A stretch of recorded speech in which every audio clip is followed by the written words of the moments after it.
Namo Adita Phat. Thank you for joining me for a daily practice check-in. Listen, listen, listen. This beautiful sound calls us back to our true home.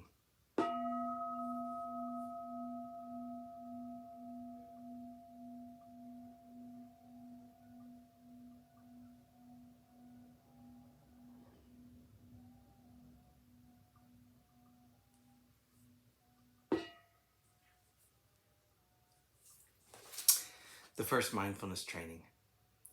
Aware of the suffering caused by the destruction of life, I vow to cultivate compassion and learn ways to protect the lives of people, animals, plants, and minerals.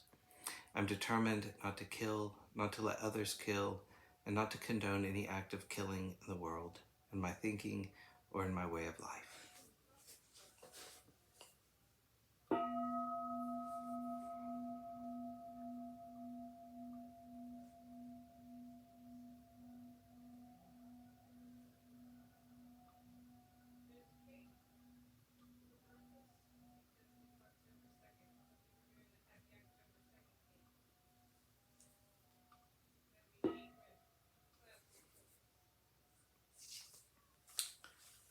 For our Dharma lessons, for reading Beginning Our Day, Volume 2 by the monastics of Abhayagiri Monastery.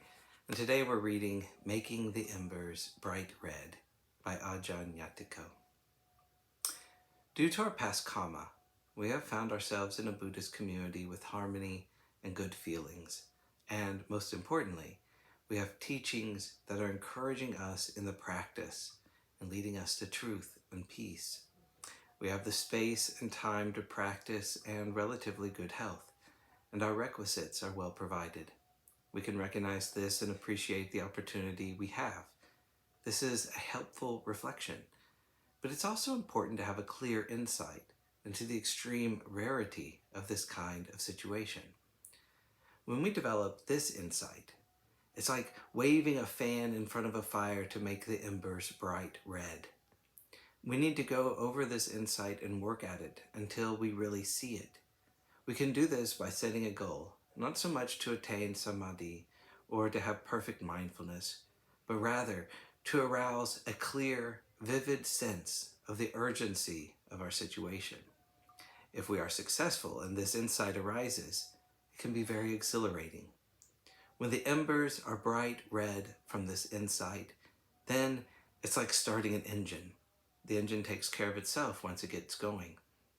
We start this engine by making an effort to see the specialness of our situation, our environment, the teachings, and the comparative rareness of this experience. We can ask ourselves, how many beings are in a situation where they are so tight up against the conditions of life that they can't separate themselves from those conditions, and it just seems impossible to get a perspective on the Dhamma? That's the case for the vast majority of beings in the universe. Go over this insight into the rareness of our opportunity and work at it over and over again until the embers are bright red and the engine is humming along without effort. We can let the practice take care of itself from there.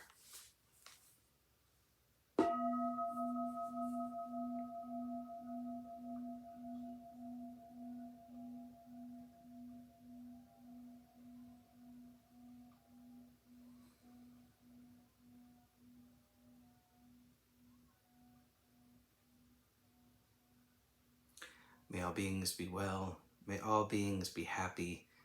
May all beings be at peace. Namo Adita Phat. Thanks so much for joining me today.